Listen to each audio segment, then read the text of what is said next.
Hi everyone, welcome back to Grandpa Mark's Hobbies and a build update of the Ford 29 Model A Roadster 2-in-1 kit from Revell. I can't wait to show you guys everything that I got done today, over the past 2 days really. We'll start off with the obvious right here, the engine, and I'm going to bring this way up. I got a lot done here. I got the linkage all built, spring, return spring and everything for that. It's all attached and dried now, ready to go. I highlighted it with panel liner. It was painted the Tamiya's, let me just pull it over, Tamiya's Chrome Silver X11. And then I wanted to dull that out and highlight it a little bit because it just disappeared in all that chrome. So I highlighted it with the Tamiya's black panel liner. I also got the plug wires run. I just brought them up over the header bar and then straight across in the back and over. And if you're doing plug wires on this, make sure that you keep them tucked up nice and tight because there is not a whole lot of room here with the firewall at all. And as a matter of fact, when I put that firewall on, I have a feeling I'm going to be pushing a little bit into them. But we're okay with that because it won't be seen and they'll be there. So let me stop for a second here and show you the design I came up with for that linkage. And what it is basically your throttle cable's here. And when that gets pulled back, it pulls this, which pulls this piece down, pulls the rod down, and shifts this whole rod this way, which pulls the linkage and opens the carburetors up. When you release it, the carburetor spring pulls this back and pulls everything, lets everything go back up, and closes up your carbs.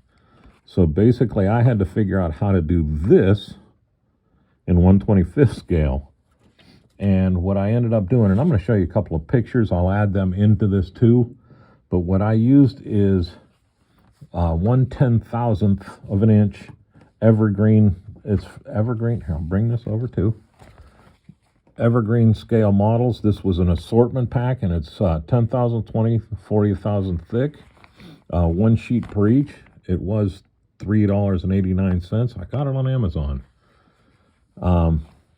But this is as thin as I have.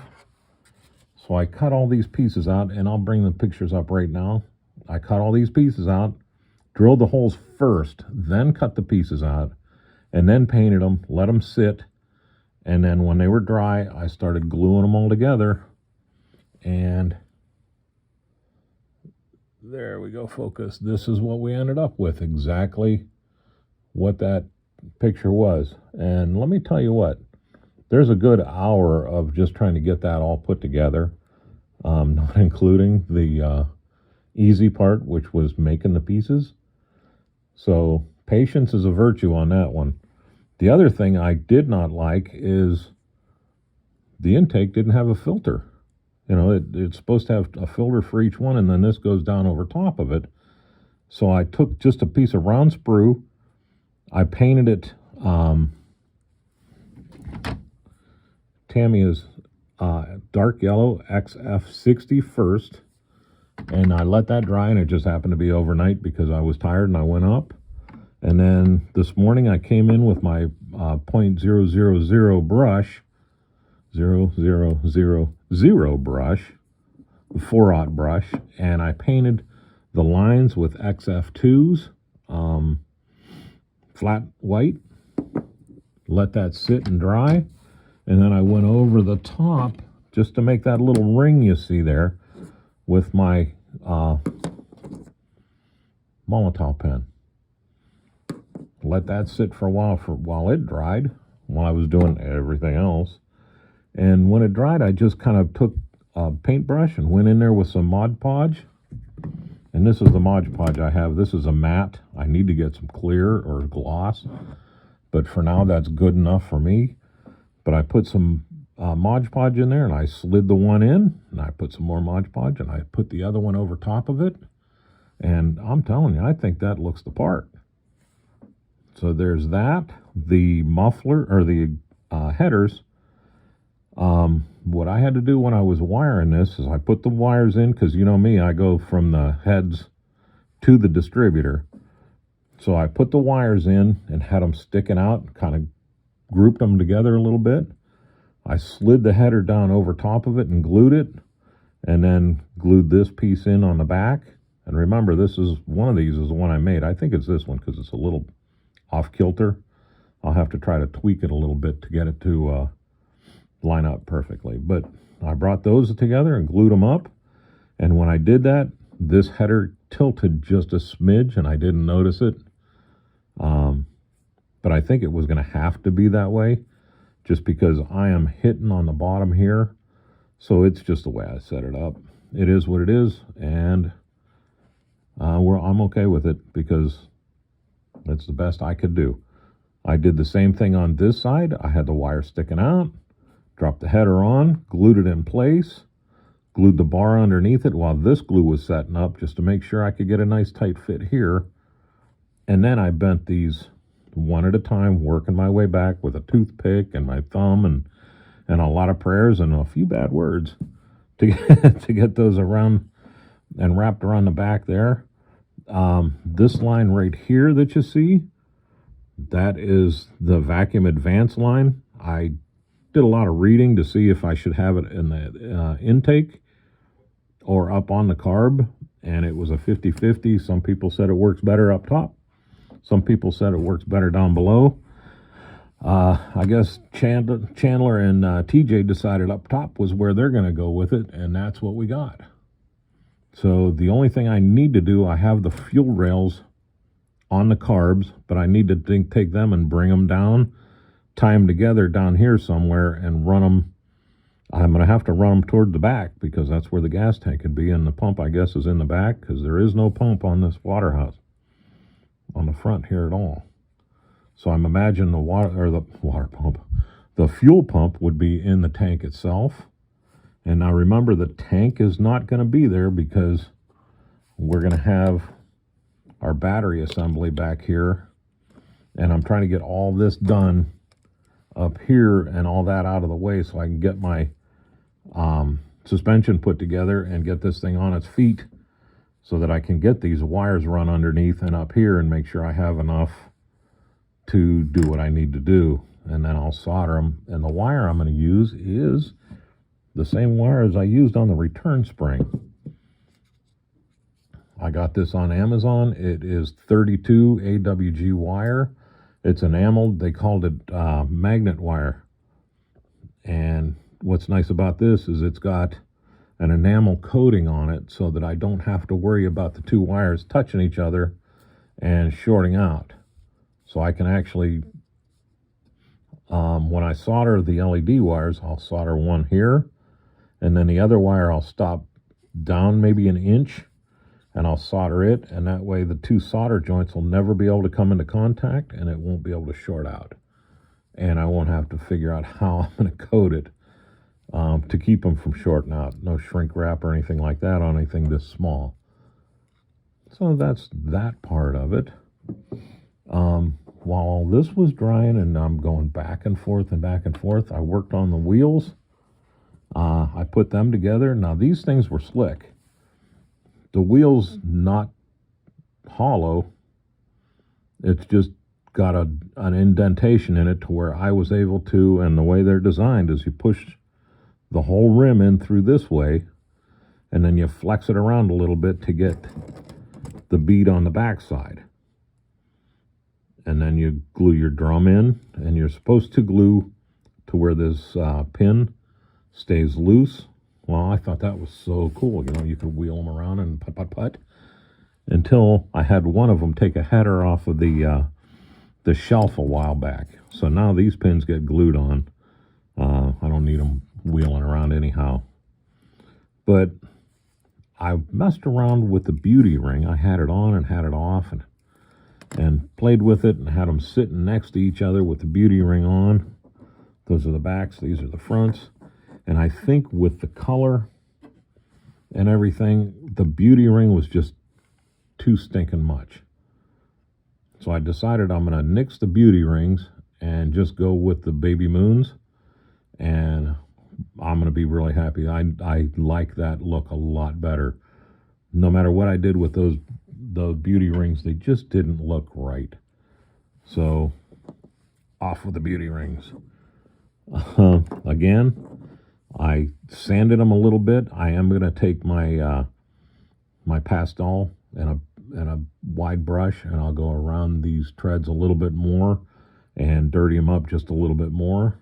But that's a whole lot better than it was right out of the bag. I just don't think it's enough for these yet. And I was really thinking about taking this and doing like Hippie Guy does and hooking it up to the drill and spinning it and just sanding these off till they were like mini slicks. And I like the tread pattern, so I decided I'm going to leave them the way they are. The front rim, or the front tires, look really nice. I like the tread pattern. I like the tread pattern on both of them, to be honest with you. So these are looking really, really good. I have the brake backs right here ready to rock. We're getting real close to getting the suspension going on here now. A lot of tedious stuff today. The other thing we did is we got the steering wheel. Let me see if I can get this in focus. Focus. Did the steering wheel. Now earlier I did, I'm going to drop this back and let me get it down here to where I'm going to focus it in. Okay, let's start again. I took the steering wheel and I did a black outside, and the groupings I did black, and the horn I did black. And the panel liner with all that, I think looks really good. So that is done. The dashboard, I still have to do the gauges, and that is done. But the big deal is this. Now, when the suspension's on here and I can get the headlights on, I'm going to have to figure a nice route down the sides here on both sides, across the bar here, and shoot through that hole that I put in here. And I think we'll do this. I'll get the front suspension together and on. I'm going to leave the back off until I get these run. And the way this is opened up, I think I can tuck these headlights in here nice and neat, even with the front suspension in place. I can tuck them nice and neat and take them and drop them, or take them and bring them across this way and in on this one, and then this one down here and over and in. So you'll only see that much wire out of place, but the fuel tank has to, the fuel line has to go this way, and the battery cables have to go this way anyhow. So I'm thinking about taking the one and acting like it's the battery cable, since it's going to come over here to the starter, which I still have to paint the bottom. I clipped it off and haven't touched it up yet. But I'll run that over to where it looks like it's coming up to the starter. And the other side, what I think I'll do is I'll get it to where I know my length and everything, and I'll take the Mod Podge with the wire sticking way out away from this, and I'll run Mod Podge on it and try to make it look like one wire, and then I'll paint it back with the flat aluminum. My X11, oh, that's chrome silver. Back up the boat here, I'm sorry. XF16 flat aluminum, and that'll make it look like it's the fuel line, and it'll fit the part, and it'll look good, and it'll be believable. I just have to make sure on both of them that I leave enough wire in here that I can lift this up out of the way where the seat's going to be. And I was left a really, really great idea of getting rare earth magnets and attaching it to the seat. And I think I'm going to do that, where I'll glue one of them right in the center, and I'll glue one of them right up here. And that way, when I set it in there, it'll click into place. And if I flip the car over, or if somebody flips it over to look at it, they'll the seat won't just drop out, and then I'll have wires hanging everywhere, and it'll look like I have a pacemaker in my car. But there's that. But this is where I am right now. during the week, I want to get it to where I'm on the front feet, the suspension's all ready to go, and I am going to do a full video from, I'll even bring down another one of these T-lights and show you how I got it and what my plans are with it. And we'll start with a new T-light and we'll wire the entire thing. It's not as hard as it sounds. It really isn't. These little LEDs are what I'm going to use. And man, they're bright. These are the yellow ones. You can do white. But I think with this age car, the yellow is perfect. So we will use them. And with that, I want to say thank you again for everybody. We've hit the 2,000 mark, and I'm super jazzed about that. Your help, your comments, suggestions, everything, criticisms, and I had a criticism on my volume last build, my last build show. So I'll watch that now and make sure that I don't do that. But all that's help. You know, we want to make this videos for you. They're not for me. I've already built it, but I want to make them for you. So if you have any questions or comments or suggestions or anything, please let me know, and I'll see what I can do to make it right or help you out or show something in a video, and we'll keep this thing going in the right direction.